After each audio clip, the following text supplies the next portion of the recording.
Sveiki visi, sveikinuosi iš serviso 007 Landerenzo dujinės įrangos montavimo dirbtuvių, norėdamas pademonstruoti štai šį Dodge Durango automobilį, 2018 metų pabaiga, 5,7 Hemi V8 visų trokštamas, mylimas, geidžiamas automobilis, kuris be abejonės nuo šiol pagal dabartinės kainas važiuos daugiau negu 2 kartus pigiau su kokybiška itališka Landerenzo sistema dujomis. Tai kalbant apie pačią sistemą, tai Landerenzo Omegas OBD versija valdymo bloko. Pats geriausias valdymo blokas, kokį iš principo Landerenzo gali pasiūlyti 8 cilindrų automobiliui. Greta turim benzininį valdymo bloką ir visus kontaktus be abejonės lituojamės tiesiai prie pat jo. Kiekvieną kontaktą apsaugomi termokembrikais, su klijais, tam, kad nebūtų problemų nei dabar, nei ateityje. Be abejonės daug ir estetikos iš karto variklio skyriui turim, nes nepravedinėjom laidų pinių ant variklio, neguldom kažkokių emulatorių, varžų, blokelių ant pačio variklio, kur paskui problemos niekas neužsidaro ir panašiai. Atskirai nuo 2 dujų reduktorių turim sumontuotą OMB BFC padidinto pralaidumo skystos fazės filtrą. Jisai čia sumontuotas lengvam aptarnavimui, priėjimui, keičiasi filtras, valosi vožtuvas, tą patartina daryti kas 12 mėnesių arba kas 15 000 kilometrų. 2 Landerenzo Li10 Turbo Oversize galingiausios versijos reduktoriai yra sumontuoti posparnėje, maždaug šitoje vietoje. Na, kaip matot, variklio skyriuje jiem vietos tikrai nėra. Viršuje, jeigu čia ir juos padėtume, tai būtų kažkas baisaus ir tragiško. Tai be abejonės jau čia nemontuojam. Išeinam į viršų ir turime 2 dujinės fazės filtrus. Vieną šitoj vietoj, kitą šitoj vietoj. Pakankamai juos čia sunku sutalpinti, tai yra atnaujinto tipo Landerenzo dujinės fazės filtrai su atnaujinto elementu, kuris yra nuo 26 metų, tik tai atnaujintas, kuris vėlgi buvo padarytas remiantis mūsų rekomendacijomis. Dujiniai purkštukai sumontuoti Railoje G7 Dakota, tai gražiai ratu einam per visus purkštukus, pats dangtis tvirtai savo vietose, be jokių iškelimų, be nieko, gražiai ant gumelių, ten kaip ir turi būti, taip ir sėdi, niekas niekur nepjaustyta, nekarpyta, nedėliota, tvarkingai užsidengia.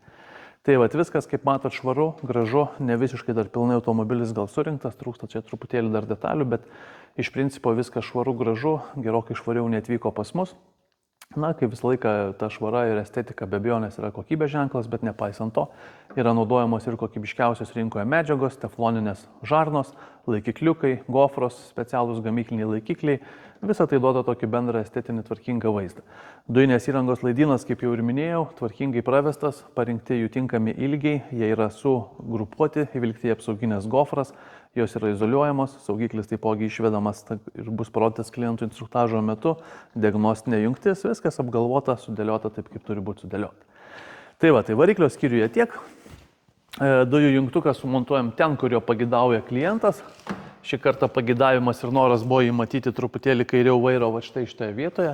Ten, kurio klientas pagidavo, ten jisai be abejonės jį ir turi. Dujų pildymas prie benzino užpilimo vietos. Gražiai viskas lepiasi po dangteliu, atsisukam kamštelį ir iš karto galim, reiškia, jau pildytis dujas. Tai kamštelis kaip ir gali jo čia ir nebūti, kaip matot, benzinas kamštelio ir neturi, benzino užpilimo vieta. Gražiai viskas užsidaro. Dujų balionas yra sumontuotas kaip ir dažniausiai standartinėme variante atsarginio rato vietoje yra sumontuotas 92 litrų Bormech dujų balionas. Estetiškai tvarkingai atrodo.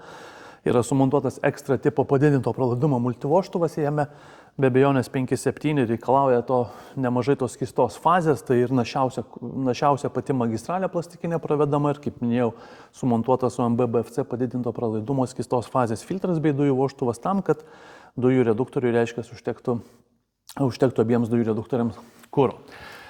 Tai automobilis važiuoja puikiai, ištestuotas, išbandytas ir bus atiduodamas klientui. Jei kažką panašaus vairuojat, kažką planuojat ar įsigijot, kreipkitės, nes, Dodge Durango, kaip tyčia vakar skaičiavau, tiek Durango, tiek Jeep Grand Cherokee, tai 2 patys populiariausi automobiliai mūsų dirbtuvėse, tai vienų turime eilė 11, kitų turime eilė 5, taip kad jeigu kažką panašaus vairuojat, prašau, užsiimkit laiką, sumontuosim ir jums kokybišką Landerenzo sistemą. Ačiū.